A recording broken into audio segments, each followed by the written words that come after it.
Hi, I'm Snez, personal trainer, healthy lifestyle coach, and your guide to feeling your best. This podcast is a segment from my weekly radio show, Wellbeing Wednesdays, broadcast live on 88.6 Plenty Valley FM. It's all about sharing real, practical tips to help you move more, eat better, and live healthier without the overwhelm.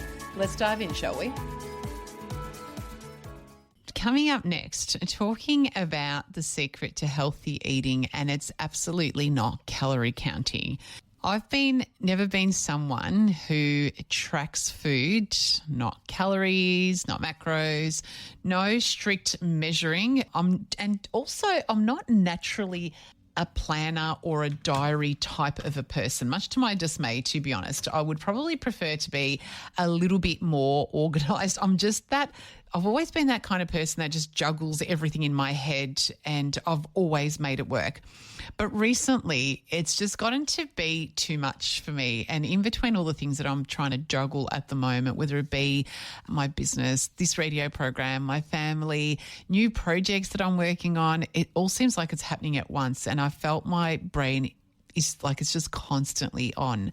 And not only that, I found that when I was sitting down to do work, say working on the business, or when I just had a couple of hours to myself to do some of the many tasks that I had to do rather than working in the business or being on air, I just found I would waste so much time because I just didn't know where to start with it all. It just felt like it was all too much, and I'd spend time shuffling papers, checking emails, jumping from so many of my different tabs open on my internet, and I would just find that by the time I actually got into some effective work, I'd waste so much time. So I decided that I had to do something different. Like what I was doing, it just wasn't working, and I was feeling fatigued, not because I was doing too much in my day, but just feeling fatigued that I just couldn't progress forward because I just didn't know where to start. So then I decided I already had software that I was using, which is Asana. It's an online project management tool. You can look it up. It's really super simple to use it. And there is a free option. There's definitely a paid option.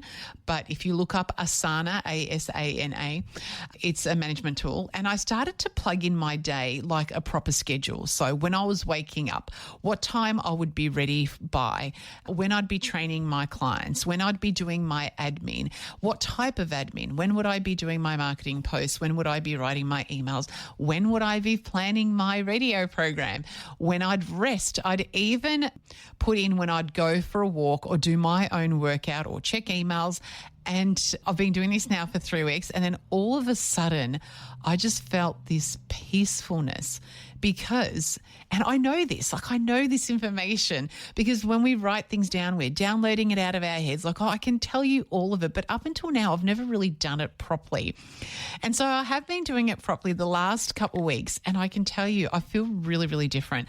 So just having those things scheduled meant that I wasn't holding everything in my head all the time, but I also wasn't worrying about when I would get to things because I knew, like in a couple of hours' time or later on today to 2 p.m., I knew I had scheduled to do that particular work. So I could let go of certain thoughts because I knew there was going to be a time for them and I was actually going to do them. They were in the calendar, of course, and there was a structure. And then I thought, hang on a minute, if this is how I'm feeling in a space in my life where I was quite disorganized, I guess. So I'm very productive, I'm hardworking, but it was just that disorganization, that overwhelm. Then I thought, okay, maybe this could work for food too, because I imagine that you listening or my members that listen to me probably feel the same way about food as I do about my workload, whereas the food side of my life is very predictable. I have an internal plan. I guess I don't write it down anywhere, although I did. I'm about to share that with you. And I just find that I'm just in a really easy routine with my food. So I thought, okay, maybe this will work for food. So instead of looking back at the end of the day and keeping a food diary and thinking, oh, I didn't eat properly, or why did I snack all afternoon? I thought, well, let's try looking forward instead. So I thought, well, I'm going to try this and then see if I can then encourage you as a listener to start to do the same. So I just started creating a food plan the same way that I was planning my day. It wasn't fancy. It wasn't restrictive. It was just about getting organized. And this is where I've then plugged in what my snacks are going to be, making sure I've got those foods available. This is where I put into place when the boys are making the dinners and then thinking about, well, what did we need for lunches, making sure that that was being made at the same time as dinner. So it just made me get a little bit more organised, and I keep it to simple foods. Like if, for example, the protein, say let's take lunch, for example, the protein, I could probably boil a couple of eggs, or we might have some leftover chicken, or I might have created some turkey burgers and cooked an extra one for myself, or it might be just a tin of tuna. But I always have on hand some cooked leftover veg. Like today I've got leftover broccolini and cauliflower that I'm just going to pour some tuna over, and it's going to be my lunch. But I've always got salads or olives or kimchi or avocado that I can just throw together. But what I found that it's a lot easier to have a plan rather than doing the Sunday meal prep thing. And I think if you've heard me speak before, I find I struggle to do Sunday prep for the week. Because I'm just not that container person. But what I do like to do is to have things available and then have a plan or some structure around what I'm having, and then just have those basic things that I can throw together. And honestly, like, it changes everything, because it's not necessarily that you're not wanting to make healthier choices. It's more about that we don't have a plan, and having a plan takes the decision-making out of it, which I think is more stressful than the actual cooking of the food itself. Like, there's nothing worse than being exhausted after a day of decision-making, and you're at the supermarket and you're like, oh my goodness, like what? I just can't be bothered. And then all of a sudden, like takeaway pizza sounds like a really good idea. So it's about just having that decision-making taken away from you. So when you're already decided what you're going to eat, you can remove the stress out of it. You're not constantly thinking about food. And this isn't just for dinner. This is about during the day, or worse, you're not reacting to hunger when you're unprepared. So for example, and I'm quite a routine person, but for me, smoothies is pretty much 6 days out of the week. I think I'll do something a little bit different on a Saturday or a Sunday. My morning teas are generally some yogurt with some carrot sticks and some pumpkin seeds. Like, so super simple. I'll always have a handful of nuts and something, a piece of fruit or more veggie sticks or some hummus in the afternoon snack. And then lunch is, as I said, the protein, some veggies, whatever I can just throw together. It's pretty simple. But when I know it's that, the planning just removes the decision fatigue, and it can bring ease into your day, which is really what you want. So to get started, I'm actually going to share my meal planning, and don't get too excited about, what's going to be on there, because it's pretty boring and it's pretty repetitive. The dinners are always different. That's where the variety comes from. And maybe the fruit or the vegetables that I will eat are a little bit different. But remembering this is a plan, and it's always good to reflect back on the plan and how much you actually stuck to and when things had to change, which is completely fine. But all you need to do is, so I've got an example of mine, but there will also be a blank food planner in there for you as well. So jump onto Wellbeing Wednesdays with Snez and you will find that there. Then all you need to do is choose a couple of go-to breakfasts. I would limit breakfast to just 2. That's what you know you're going to do. That's what you're having. Then with your lunches and dinners, try to keep your lunches pretty simple, some sort of a salad or soup or cooked veg with some form of protein, and making sure you're getting fats in that with some avocado or some olive oil, or whether it be some dairy, some cheeses. Keep it nice and simple. And then your dinners is kind of where you're looking for recipes. And you can go into Wellbeing Wednesdays with Snez. There are so many great recipes in there. They're super simple. They are good for you and they're balanced. And then you're just going to use the same mindset you would use for scheduling your work or your appointments in.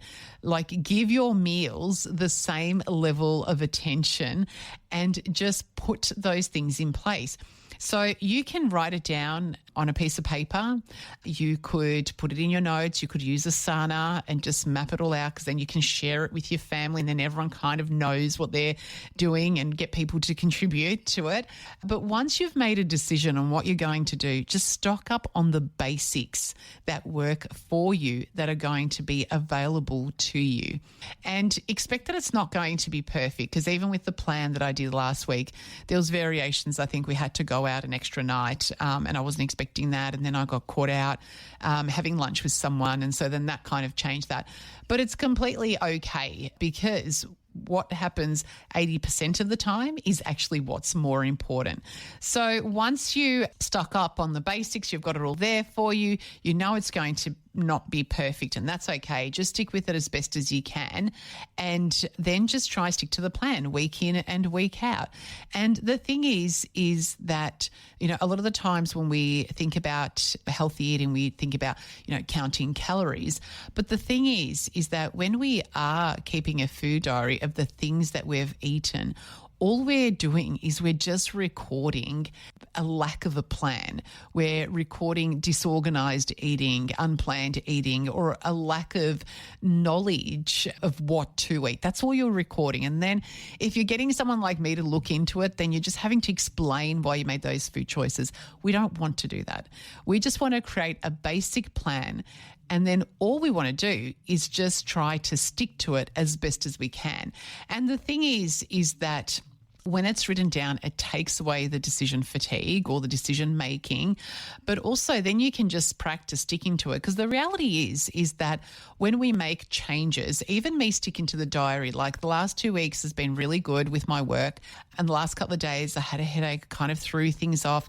I ended up having to cover for a staff member, and then my routine went out the window, and then I was like, I can't stick to this today, and trying to move the things around. And then when I wake up with a headache, I was like, I didn't even actually want to do that for the day. So there's going to be days where we just don't want to stick to the plan, and that's fine, because you'll find that those days are few and far between when you do have a structure in place, and that 80% of the time, which is what really matters, is going to be quite good.